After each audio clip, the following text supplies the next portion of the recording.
감사합니다. 오늘 우리에게 주신 말씀 보도록 하겠습니다. 오늘은 히브리서 시리즈를 잠깐 멈추고요. 누가복음 24장을 같이 보도록 하겠습니다. 누가복음 24장 13절부터 17절까지의 말씀입니다. 누가복음 24장 13절부터 17절까지의 말씀.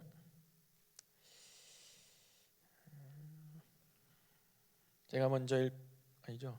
제가 다 읽어야겠죠. 버릇이 돼서 13절부터 17절까지 제가 읽을 때 여러분들 각자 자리에서 같이 따라 읽으면 좋을 것 같습니다. 누가복음 24장 13절부터 17절. 그날에 그들 중 둘이 예루살렘에서 25리 되는 엠마오라 하는 마을로 가면서 이 모든 된 일을 서로 이야기하더라. 그들이 서로 이야기하며 문의할 때 예수께서 가까이 이르러 그들과 동행하시나 그들의 눈이 가리어져서 그인 줄 알아보지 못하거늘 예수께서 이르시되 너희가 길 가면서 서로 주고받고 하는 이야기가 무엇이냐 하시니 두 사람이 슬픈 빛을 띠고 머물러 서더라. 아멘. 이제 원래는 사실은 이제 이게 전체 24장에서 전체 거의 전체를 차지합니다. 이 스토리가 그래서 한 35장 5절까지 사실 35절 이후에도 계속 이어져요. 이 무슨 스토리냐면 이 두 글로바라는 이제 뭐 한 명은 글로바라는 이름이 나오는데 두 약간 이름 무명 이 스토리가 나오기 전까지는 약간 무명인 제자 중 사도 중 이 둘이 예수님께서 이제 십자가에서 죽으시고 그 다음에 예수님께서 무덤으로 가셨다가 놓이셨다가 그리고 무덤에서 부활하셨죠. 부활하셔서 그 무덤이 빈 무덤이 됨을 이 두 제자가 이 두 사람이 듣게 됩니다. 예루살렘에서 예수님과 같이 사역했던 그런 제자들이었겠죠. 예수님과 같이 예수님을 따라다니고 예수님을 모시고 또 예수님의 기적을 같이 체험하고 또 예수님의 가르침을 같이 듣고 또 사람들이 오면 뭐 우리 리더들처럼 사람들을 정리하고 뭐 케어하고 이런 그러한 제자들 중 둘이었을 겁니다. 그리고 예수님께서 십자가에 못 박히는 것을 예루살렘에서 봤겠죠. 그리고 예수님께서 그렇게 죽어가는 모습을 보고 이제는 시간이 지나고 3일이 지나고 3일째 되는 날에 예수님의 무덤이 비었다라는 소식을 듣고 이들이 말하자면 이제는 예루살렘을 떠나서 터벅터벅 이제 엠마오라고 하는 그런 지역으로 이게 가게 됩니다. 잘 엠마오라는 지역이 어딘지 정확히 어딘지는 지금 잘 모르는 지역이에요.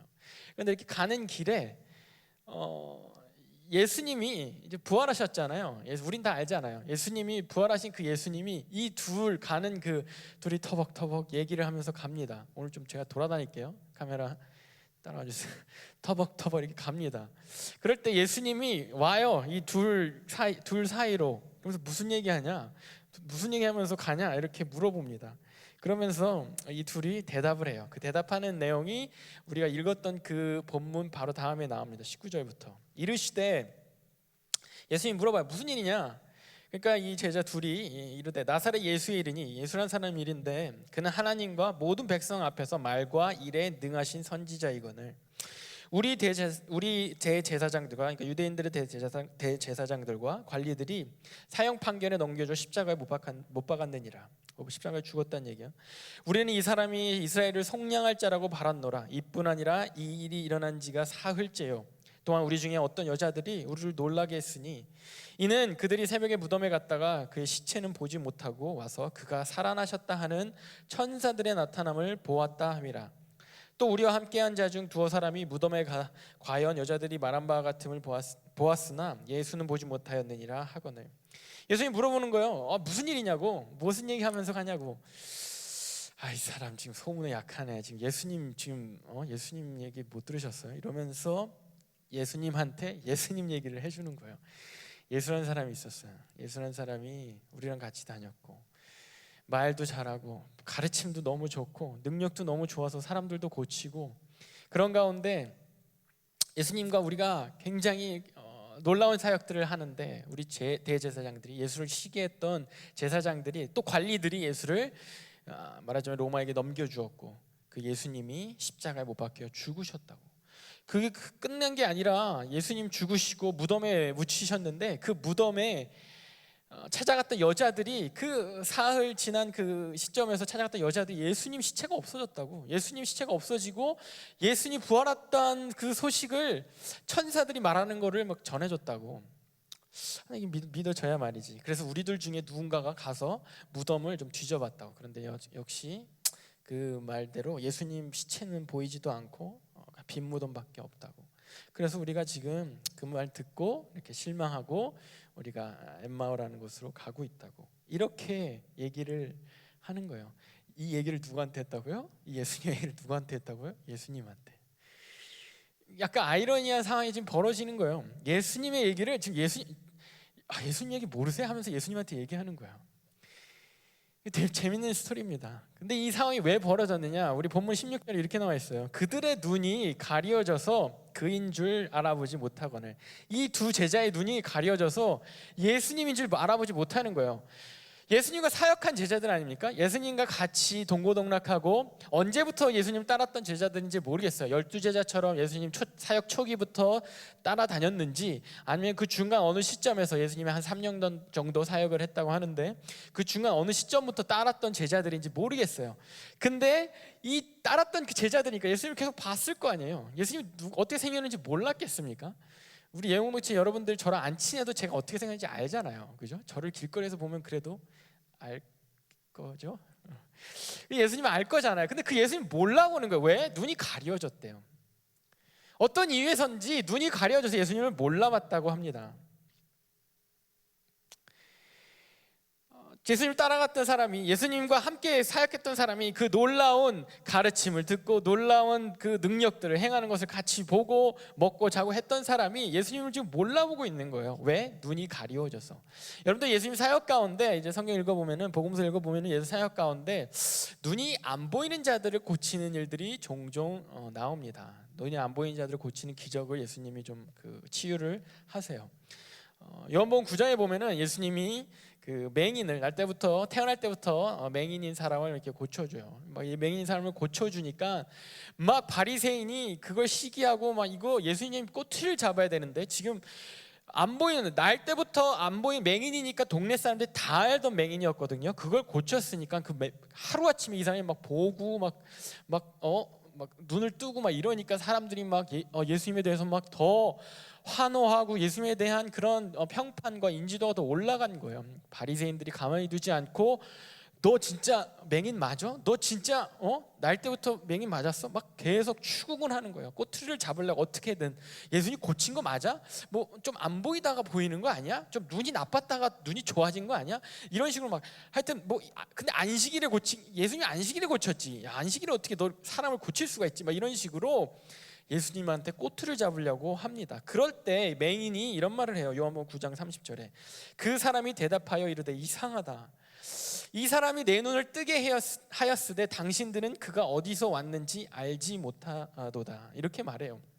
이 맹인은 지금 눈을 떴는데 진짜 이상하네. 이 사람들이 지금 이 바리새인들이 나한테 하는 말들 너무 이상하네. 난 지금 예수님 때문에 눈을 떴고 예수님을 보고 이제 예수님이 누군지 알겠는데, 예수님이 얼마나 대단한 사람인지 알겠는데, 대단한 사람인 뿐만 아니라 내 죄를 사하시고 내 구세주인 걸 내가 알겠는데 왜 당신들은 그거 모릅니까? 왜 당신들은 예수님이 어디서 왔는지, 예수님이 도대체 어떤 존재인지 왜 당신들은 모릅니까? 라고 되묻는 거예요. 왜 당신들은 예수님이 누군지, 바리새인들에게 당신들은 예수님이 누군지 왜 못 알아보십니까? 라고 이 눈뜬 맹인이 다시 되묻는 겁니다. 또 예수님이 바디메오라는 그런 소경을, 맹인을 고치는 사건이 있죠. 이 바디메오는 거지였습니다. 그래서 막 항상 성문에서 구걸하던 사람인데, 여리고 성문에서 구걸하던 사람인데, 사실 예수님이 예루살렘 십자가를 지기 전에 마지막으로 했던 기적 중에 하나, 거의 마지막에 했던 기적이라고 생각되어지는 기적이 이 바디메오를 고친 거예요. 예수님이 이제 죽으러 가십니다. 죽으러 가시는 그 예루살렘으로 들어가세요.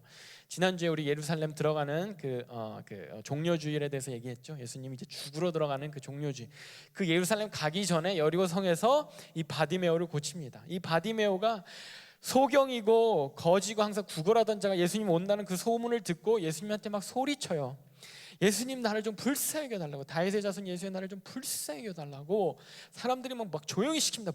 거지 지금 예수님 저 귀하신 분이 가는데 이 거지가 조용히 막 이러면서, 그럴 때 예수님이 그 바디메오를 고쳐주세요. 네 믿음이 너를 구원하였다 하고. 바디메오가 예수님한테 구원을 받고 고침을 받고 눈을 뜨게 되고 이렇게 됩니다. 마가복음 10장 52절에 예수께서 가라 이르시되 가라 네 믿음이 너를 구원하였느니라 하시니 그가 곧 보게 되어 예수를 길에서 따르니라. 바디메오도 아까 맹인처럼 바디메오도 예수님이 고쳐주니까 이제 보게 됐죠. 이제 예수님을 본 거예요. 예수님을 보게 되니까 거기에서 길에서 바로 예수님을 따르게 됩니다. 또 우리가 잘 아는 눈이 안 보였다가 보게 된 사람이 한 명 있는데 사도 바울이죠. 바울은 예수님을 핍박하던 자였어요. 예수님을 따르던 사람들을 핍박하던 자였습니다. 예수님을 섬기고 사도들처럼 제자들처럼 그런 사람들을, 예수님 믿는 사람들을 쫓아다니면서 감옥에 가두고 심지어 죽이기까지 했던 사람이 바울이었어요. 이 바울이 이제 예수님으로 인해서 눈이 안 보이게 됩니다. 비늘 같은 것이 눈에 씌어지게 돼요. 그리고 예수님이 빛으로 임하시면서 다시 보게 됩니다. 예수님을 보니까 바울이 어떻게 돼요? 바울이 그때부터 예수님을 따르고 예수님을 전하는 사도가 되죠. 안 보였던 사람들이, 맹인들이 안 보였던 사람들이 예수님을 보게 되니까 이제 제대로 예수님을 만나게 되니까, 예수님을 보게 되니까 어떤 일이 일어났냐면 예수님이 누군지를 알게 됐어요. 바디메오처럼 안 것뿐만 아니라 예수님을 따르기 시작했어요. 그 있는 자리에서, 그 길에서, 바로 구걸하던 거기서부터 자기 고향으로 돌아가지도 않고 자기 누구한테 자랑하지도 않고 그냥 바로 거기서 따라가게 됐어요. 사도 바울처럼 보게 되니까 따라가는 것뿐만 아니라 예수를 전하게 됐어요. 예수님을 제대로 보게 된다라는 거, 볼 수 있다라는 거는 이러한 결과를 낳게 됩니다. 그런데 이 맹인들처럼 이 두 제자는 이 정말 갑툭튀라고 그러죠. 갑툭튀 이 두 제자는 예수님을 따라다녔음에도 불구하고 맹인들처럼 예수님을 지금 못 보고 있어요. 그들이 알고 있던 예수님은 이런 예수님이에요. 누가복음 우리가 봤던, 좀 아까 읽었던 그 내용 가운데 이 두 제자가 예수님한테 예수님을 설명하는 그 내용 가운데 19절에 24절 19절 이렇게 나옵니다. 이르되 나사렛 예수의 이르니 그는 하나님과 모든 백성 앞에서 말과 일에 능하신 선지자거늘. 21절에 이렇게 나옵니다. 우리는 이 사람이 이스라엘을 속량할 자라고 바랐노라. 자, 이 두 제자가 알고 있던 예수님이 이런 예수님이에요. 말씀에 능한 사람, 가르침에 능한 사람, 능한 선지자예요. 그리고 능력에 능한 사람들 앞에서, 백성들 앞에서, 하나님과 모든 백성들 앞에서 말과 일에 능한 선지자. 뭐냐면 가르침이 능하고 이 기적의 능력이 능한 이런 선지자예요. 마치 그 예전에 엘리야처럼, 자기들이 기억하는 엘리사처럼 예전에 그 선지자들처럼 막 가르침이 기가 막히고 기적이 막 기가 막힌 그런 선지자 같은 사람이 예수님이었어요. 자기들이 알고 있던 예수님이. 그리고 뿐만 아니라 21절에 나온 건 이스라엘을 속량하고 속량할 사람이라고, 속량할 자라고 바랐다고. 이게 뭐냐면 몇 번 말했죠.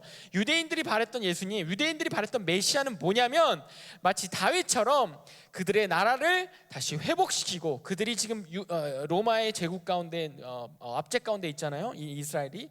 그리고 그전에는 그리스 제국에, 그전에는 페르시아 제국에, 그전에는 바벨론 제국에, 그전에는 아수르 제국에 수백 년간 이렇게 압제되었던, 수천 년간 이렇게 억압받았던 자기들을 다시 다윗 그 왕국으로, 그 강대했던 왕국으로 다시 구원해 줄 그 메시아, 그런 사람을 우리가 바랬다고, 그런 사람일 줄 알았다고, 그런 사람 같은 기미가 너무 보였다고, 말과 일에 능한 그 사람이, 가르침도 너무 좋고 능력도 너무 뛰어난 그 사람이, 우리는 그런 사람이라고 믿어 의심치 않았다고. 맞는 말이죠. 예수님은 그런 분이셨으니까 맞는 말이죠. 실제로 예수님은 구원자로 오셨으니까 맞는 말이죠. 그런데 이 두 제자가 원했던 예수님은, 보고 있었던, 그동안 따라다니면서 봤던 예수님은 그냥 그 예수님인 거예요.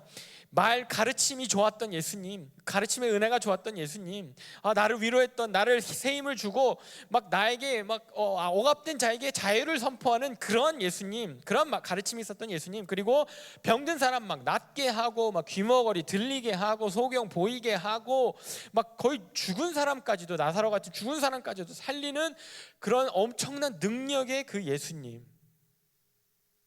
근데 그 예수님이 십자가에 죽어 버리니까, 그 예수님이 그렇게 비참하게 나약하게 십자가에 죽어 버리니까, 이스라엘을 회복시킬 그 왕이 그렇게 죽어 버리니까 이제 그 예수님이 보이지 않는 거예요.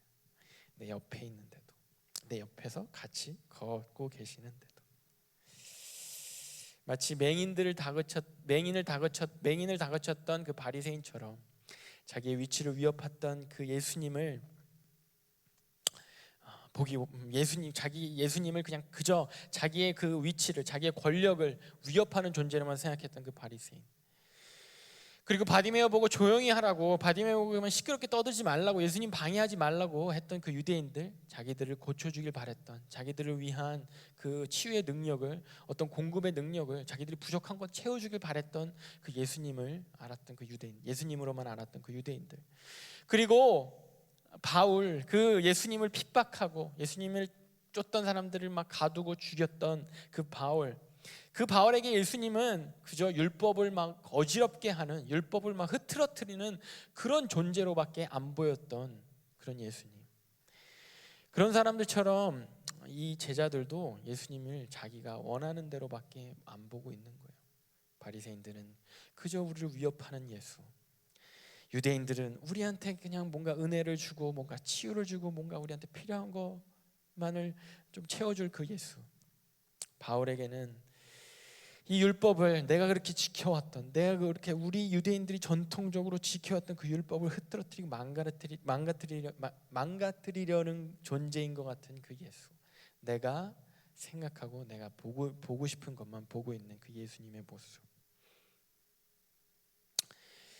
우리가 오래도록 신앙생활을 하지만은 때때로 우리 사도들처럼, 이 두 제자처럼, 이 두 사도처럼, 아니면 바리새인처럼, 아니면 유대인들처럼, 아니면 바울처럼 예수님의 어떤 모습, 내가 원하는 모습만 보면서 그렇게 신앙생활을 하는 건지 모르겠습니다.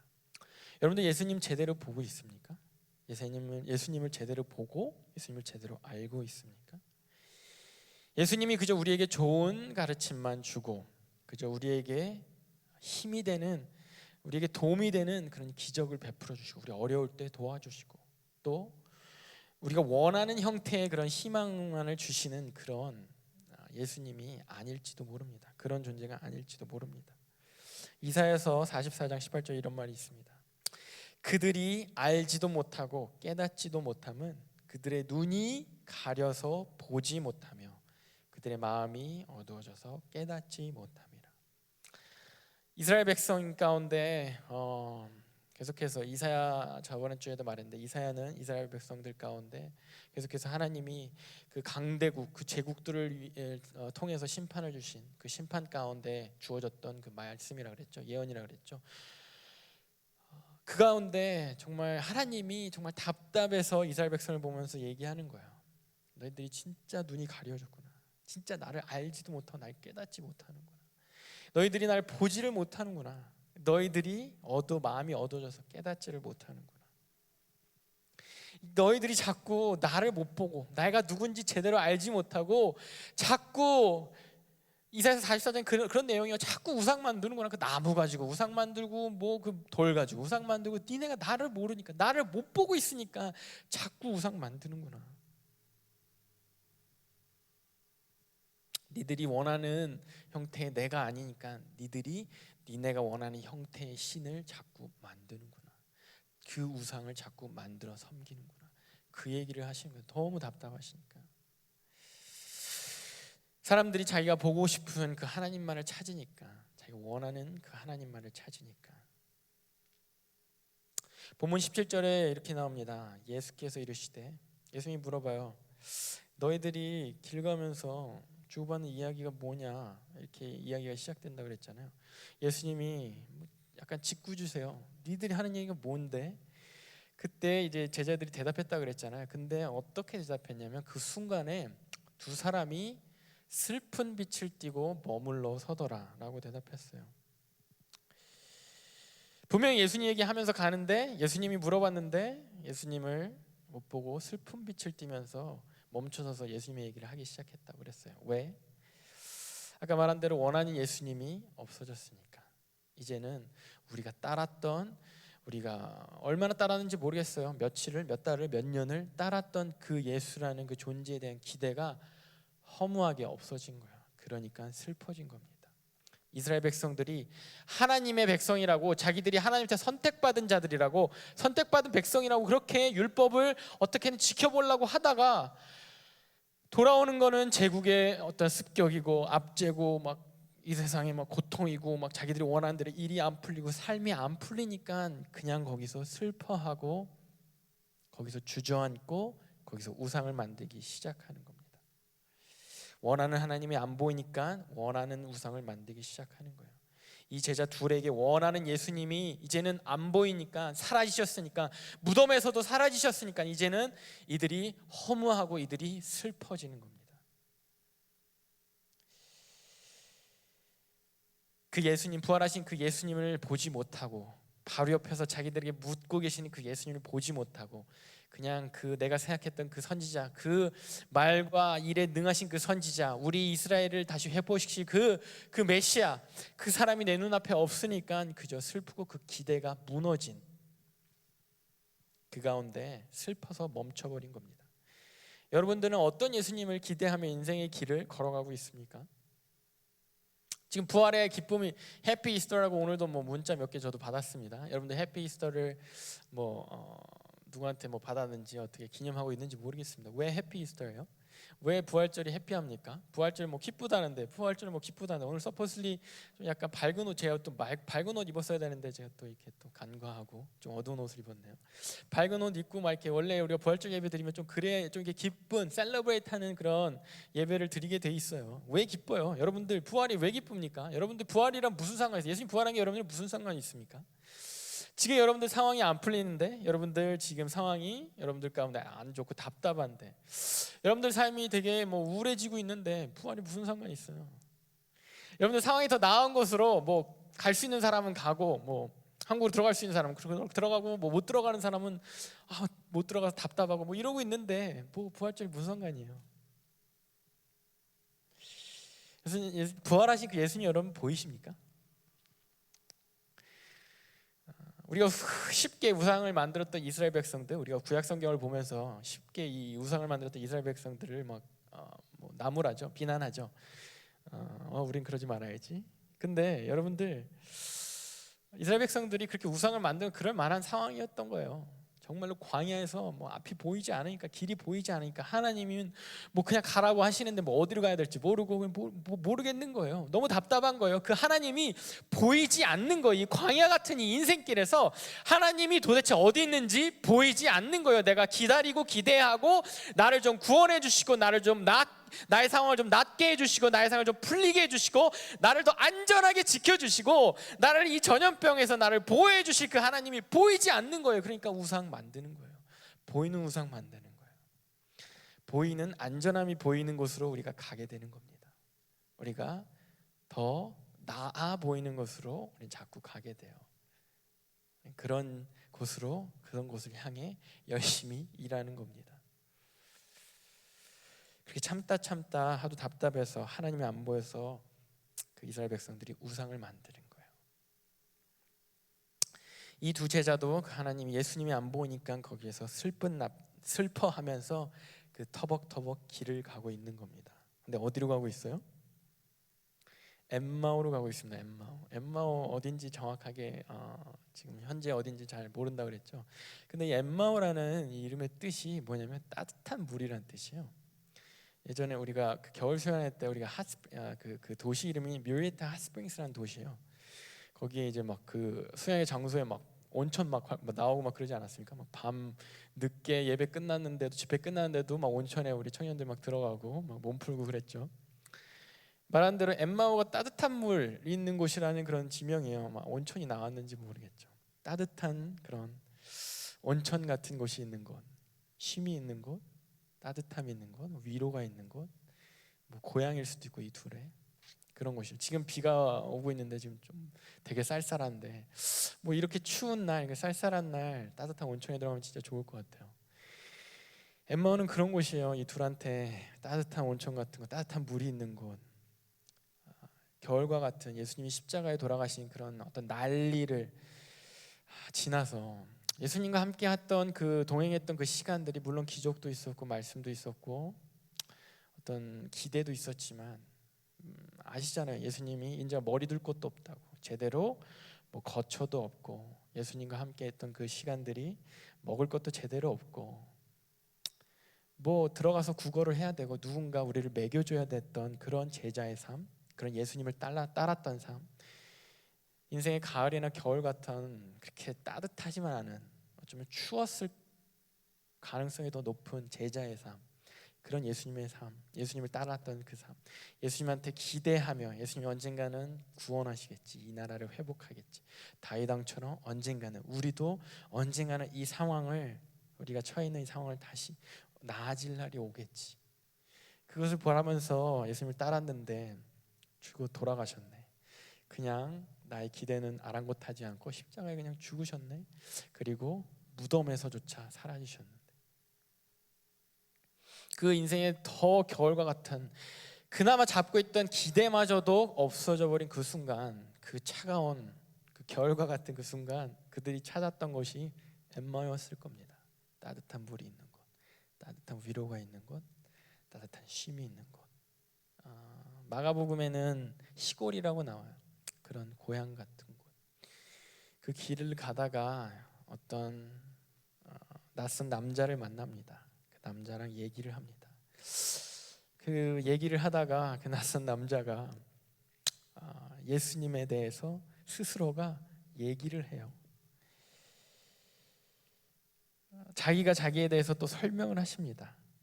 그리고 이 사람들이 그 말씀을 듣고 이 사람 뭔가 있다 하면서 예수님을 자기의 집으로 초청합니다. 자기들 마을로 초청해요. 누가복음 24장 29절에서 31절. 그들이 강권하여 이르되 우리와 함께 유하사이다. 때가 저물어 가고 날이 기울었나이다 하니 이에 그들이 함께 유하로 들어가시니라. 그들과 함께 음식 잡수실 때 떡을 가지사 축사하시고 떼어 그들에게 주시니 그들의 눈이 밝아져 그인 줄 알아보더니 예수는 그들에게 보이지 아니하는지라. 예수님과 그렇게 그 길을 25리쯤 갔다 그랬잖아요. 25리가 11km 정도 되나요?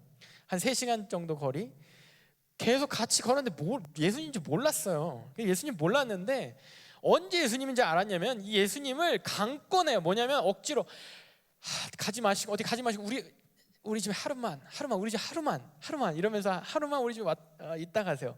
강권해서 억지로 붙잡아 들여서 자기 집에다가 들여서 같이 예수님하고 음식을 나눌 때, 그때 갑자기 눈이 밝아지면서 예수님인 걸 그때 깨달은 거예요. 그 뒤에 예수는 보이지 않더라. 이거는 이제 그 예수님 깨닫고 이제 예수님 하는데 예수님 갑자기 사라지신 거예요. 예수님 참 짓궂으시죠. 어쨌든 예수님을 억지로 자기 집으로 불러들이고 초청해서 함께 예수님과 떡을 나누고 음식을 나눌 때, 그제서야 예수님이 이제 보인 거예요. 예수님이었네. 우리가 찾던 예수님이었네. 동화 같은 이야기죠. 판타지 같은 이야기죠.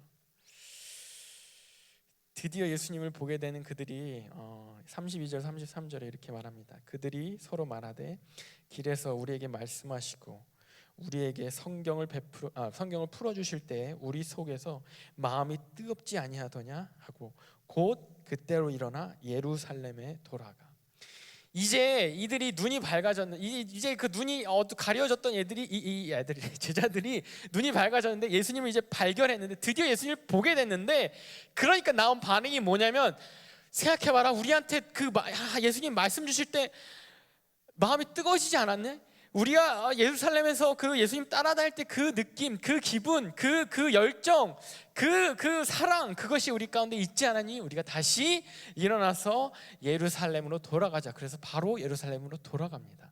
이 장면이 예수님을 보자마자 이들이 이렇게 반응했던 장면이 아까 맹인을 고쳐주셨을 때, 예수님이 맹인을 고쳐주셨을 때 그 맹인이 바리새인들한테 오히려 되물었던 그 맹인의 그 태도, 바디메오가 고침받고 바로 그 자리에서 예수님을 따랐던 그 태도, 사도 바울이 예수님을 다시 보게 되니까, 빛으로 오신 그 예수님을 보게 되니까, 제대로 보게 되니까 그때부터 사도로서 예수님을 전하게 되었던 그 사도 바울의 삶, 그거와 일맥상통하지 않습니까?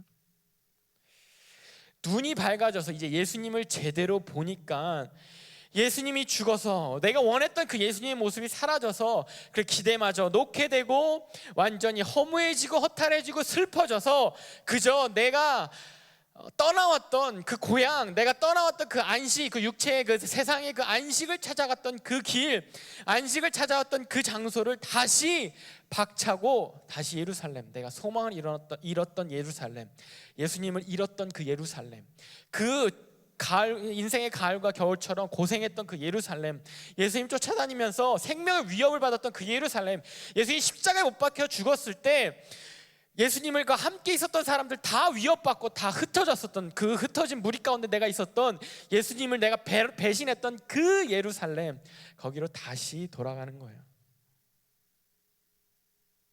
아직 거기에는 위협이 있습니다. 아직 거기는 예수님의 그 12제자들이 11제자죠. 11제자들이 무서워서 생명 위협 가운데 숨어 있습니다. 거기로 다시 돌아갑니다. 우리는 신앙생활 하면서 우린 부활하신 예수님을 못 보고 있을지도 몰라요. 부활하신 건 아는데, 부활하셨다고 아는데, 매년 부활주일을 이제 우리는 기념하는데, 십자가에 돌아가신 거 다 알죠. 부활하신 거 다 알죠. 아는데 보고 있냐 이거예요. 예수님. 우리가 원하는 예수님이 아니니까 우리가 예수님의 우리의 눈이 가려져서 우리 예수님을 제대로 못 보고 있는지도 모르겠습니다. 예수님을 보는 거 어떻게 볼 수 있냐면 이 제자들처럼 강권에서 초대해야 돼요. 예수님 여러분에게로 강권에서 초대해야 합니다.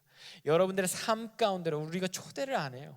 우리의 삶 가운데로 우리 초대를 안 해요. 예수님을 그저 십자가에 둬요. 예수님을 그저 무덤에 둬요. 우리가 필요할 때 가서 찾아가려고. 우리 예수님을 그저 교회에 둬요. 우리 예수님 그냥 예배당에 둬요. 예수님 그냥 성경책 안에 둬요. 필요해서 펼치면 그때 그 성경책 읽으면 그제서야 막 마음에 찔리고 막 그렇잖아요. 나 열심히 살아야겠구나. 막 교회 와야 조금 그래도 막 영적인 것 같잖아요. 그죠? 예배를 좀 드려야 좀 예수님과 가까운 것 같잖아요. 기도를 어떻게든 뭐 해봐야 예수님과 가까운 것 같잖아요. 근데 제자들이 뭐 했냐면 예수님과 기도한 게 아니라 예수님을 드렸어요. 자기 집으로. 자기가 완전히 그냥 지쳐서 그냥 도망치듯 나온 곳, 나의 고향, 나의 나의 쉼이 있는, 위로가 있는 그냥 그곳, 내가 도망치는 곳, 나만의 공간, 엠마오 같은 내 집, 거기로 예수님 초청하는 거예요. 오세요. 나랑 좀 더 머물세요. 그리고 예수님과 음식을 나눌 때 드디어 예수님 보는 거예요. 이걸 교제하는 거라고 합니다. 예수님하고 교제라고 해요. 펠로우십이라고 합니다. 그 펠로우십의 예로 우리가 성찬식을 하듯이 예수님이 떡에, 빵에, 그 음식에 축사를 하시고 나눠주세요. 우리가 예수님과 교제한다는 건요, 여러분들의 가장 그 프라이빗한 장소로 예수님을 초청하는 거예요. 예수님, 오늘 저희가 예배드리기 전에 여러분 그 예배드리는 공간을 축복하라 그랬잖아요. 그럼 공간을 위해서 기도하라 그랬잖아요. 거기로 예수님 초청하는 거예요. 예수님 그 컴퓨터 앞으로 여러분 초청하는 거예요. 여러분들 지치고 힘들 때 들어가는 동굴가 같은 곳이 어디입니까? 침대입니까? 침대 막 이불 속이에요? 뭐 여러분들 협곡입니까? 롤의 협곡입니까? 여러분들 너무 힘들고 막 지치고 스트레스 받을 때 거기에요. 거기로 예수님 초청하는 거예요. 예수님을 롤 게임으로 초청한다는 게 좀 말이 웃긴데 그 심정으로 초청하는 겁니다. 그런 여러분들이 가장 프라이빗한 것으로 예수님을 초청하는 거예요. 여러분들이 하는 그것을 예수님하고 나누는 거예요. 예수님, 내가 너무 힘들고 내가 지금 이렇게 아무것도 못하고 잠만 자고 있습니다. 예수님, 아무것도 못하고 내가 그냥 먹기밖에 안 해요. 예수님, 아무것도 안 하고 내가 게임밖에 안 합니다. 내가 유튜브밖에 안 봐요. 내가 아무것도 안 하고 이거밖에 안 해요. 내가 아무것도 안 하고 이거밖에 안 합니다. 내가 쉬려고 내가 한국으로 왔어요. 내가 내 가족들 보려고 한국으로 왔습니다. 그곳에 예수님을 초청하기 원합니다. 예수님을 제대로 눈 떠서 봤다면 아마 이 제자들처럼 우리의 마음이 뜨거워질 겁니다. 예수님과 제대로 교제를 하고 있다면 우리의 마음이 우리가 두려운 곳을 향할 겁니다. 내가 절망했던 곳을 향할 겁니다. 내가 우울한 곳을 다시 파고들 거예요. 그걸 피하는 게 아니라 엠마오, 피해서 엠마오로 가는 것이 아니라 다시 예루살렘으로 들어갈 겁니다. 예수님의 고난이 있었던 것, 핍박이 있었던 것. 이 24장 마지막 부분에 그 제자들한테 제자들이 알아보니까 예수님이 딱 사라지셨잖아요. 무슨 마법사 같아. 예수님 딱 사라지셨잖아요. 제자들이 예수님이 사라졌음에도 불구하고 마음이 뜨거워져서 이제 예루살렘으로 향합니다. 예루살렘 막 가서 제자들이 있는 곳으로 가요. 거기서 제자들한테 이런 얘기를 막 나눕니다. 그때 예수님 거기에 또 딱 등장하세요. 그리고 뭐 하시는 줄 아세요? 생선 먹을 거 있니? 그러면서 제자들 생선 주니까 제자들하고 그 먹을 걸 같이 나눠요. 또 교제합니다. 그 가운데 그곳은 제자들이 죽음을 피해서 숨었던 그 집이에요. 죽음을 피해서 이렇게 숨어서 모여있던 집입니다. 예수님을 죽였듯이 우리도 예수를 따랐던, 제일 치끌에서 따랐다고 우리도 죽이게 되지 않을까? 우리도 핍박받게 되지 않을까? 그러면서 숨어있던 그들의 엠마오가 거기였어요. 거기에 예수님이 오셔서 거기서 교제하십니다. 거기서 음식을 드세요. 생선을 드세요. 그리고 다시 그들에게 말씀을 가르치시니까 그들이 말씀을 이제 깨달아요. 그렇게 누가복음이 끝나고 그 다음 이어지는 게 뭔지 아세요? 누가복음 2권이 사도행전입니다. 이 제자들이 진짜 세상이 감당할 수 없는 사도들이 돼서 세상을 향해 예수님을 정말 죽음 두려워하지 않고 예수님을 전하게 됩니다. 결국 다 순교할 때까지 전하게 됩니다. 여러분들, 우리가 예수님을 믿다가 신앙생활하다가 허무해질 때가 있습니다. 제자들처럼 얼굴이 슬퍼지고 제자들처럼 슬퍼서 발걸음이 멈춰줄 때가 있습니다. 예수님한테 기대를 걸었는데, 기대를 걸고 신앙생활을 했는데 그것이 내가 원하는 예수님의 모습으로 이게 풀려지지 않을 때가 있어요. 그 원하는 그 축복의 모습으로 이게 나에게 주어지지 않을 때가 있습니다. 예수님이 보이지 않을 때가 있어요. 그럴 때 오히려 오늘 말씀은 이렇게 말합니다. 우리의 엠마오로 예수님을 초청하라고. 그 지쳐있는 그 마음으로, 지쳐있는 그 공간으로, 내가 어쩌면 예수님을 떠나서, 예수님 그 신앙생활을 떠나서 내가 도망가 있는 그곳으로 예수님 초청하라고. 거기서 예수님과 밥을 먹듯이 거기서 교제하라고. 성경이 안 읽히면 여러분들 안 읽어도 돼요. 뭐 이런 전도사가 다 있어. 기도가 안 되면 기도 안 해도 됩니다. 억지로 할 필요가 없어요. 어차피 안 보이는 상태에서 해봤자 예수님 몰라봐요. 이미 여러분들 옆에 예수님 계세요. 그런데 여러분 몰라보고 있잖아요. 여러분들 삶 가운데 예수님이 있는데 여러분들 못 알아보고 있잖아요. 여러분들 성경 읽는데 못 알아듣고 있잖아요. 여러분들 이 예배 가운데 말씀 듣는데 어쩌면 못 알아듣고 있잖아요. 왜? 눈이 가리워졌어. 어쩌면 우리가 원하는 예수님의 모습이 있어서, 어쩌면 우리가 원하는 하나님의 모습이 있어서 우리는 답답해서 어떤 우상들을 만들고 살아가고 있잖아요. 하나님이 말하세요. 그래도 너의 죄를 기억하지 않고 내가 너를 다시 의롭다 하고 내가 너를 얻기 위해서 죽었다고, 내가 너를 얻기 위해서 살아났다고, 너랑 교제하기 위해서 내가 다시 살아나고 너의 옆에 있다고 말씀하시는 겁니다. 그 예수님을 초청하는 여러분들이 됐으면 좋겠습니다. 지난 한 주 예수님에 대해서, 예수님을 좋아하기를 한번 생각해 봤다면 이번 한 주 예수님을 좀 초청했으면 좋겠어요. 여러분들이 가장 은밀한 곳, 가장 깊은 곳까지, 여러분들이 그곳까지 예수님을 초청하셔서 거기에서 예수님과 대화하시기 바랍니다. 예수님에게 숨기지 말고 대화하시기 바랍니다. 여러분들이 갖고 있는 그러한 무너진 그 슬픔을 예수님과 대화하시기 바랍니다. 그 대화하려고 예수님이 거기서 그들을 멈춘 게 아니라 그들하고 끝까지 엠마오까지 가요. 자기를 못 알아보는 그 제자들하고 그 엠마오까지 갑니다. 그들의 집까지 들어갑니다. 예수님은 그런 분이세요. 예수님의 사랑은 그런 분이에요. 끝까지 우리 가장 은밀하고 도망가고 싶고 나만의 취미, 나만의 그냥 스트레스 보는 거, 나만의 그런 아주 그런 은밀한 상처, 나만 아는 그런 온천과 같은 나만 아는 그곳까지도 예수님이 들어오기 원하세요.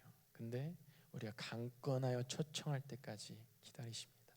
우리가 강권하여 초청할 때까지 예수님은 함부로 이렇게 강압적으로 들어오시는 분이 아니세요. 예수님을 초청하는 한 주가 됐으면 좋겠습니다. 그리고 여러분들, 맹인이 그랬던 것처럼, 바디메오가 그랬던 것처럼, 사도 바울이 그랬던 것처럼, 그리고 이 두 제자가 그랬던 것처럼, 그리고 종국의 제자들이, 다른 사도들이 그랬던 것처럼 예수님 때문에 마음이 뜨거워져서 다시 여러분들이 무너졌던 곳, 다시 여러분들이 떠났던 곳, 다시 그 여러분들이 외면했던 곳, 다시 여러분들이 상처받았던 곳, 여러분들이 추웠던 곳, 그곳으로 다시 돌아갈 수 있는 저와 여러분들이 되기를 주님의 이름으로 축복하고 소원합니다.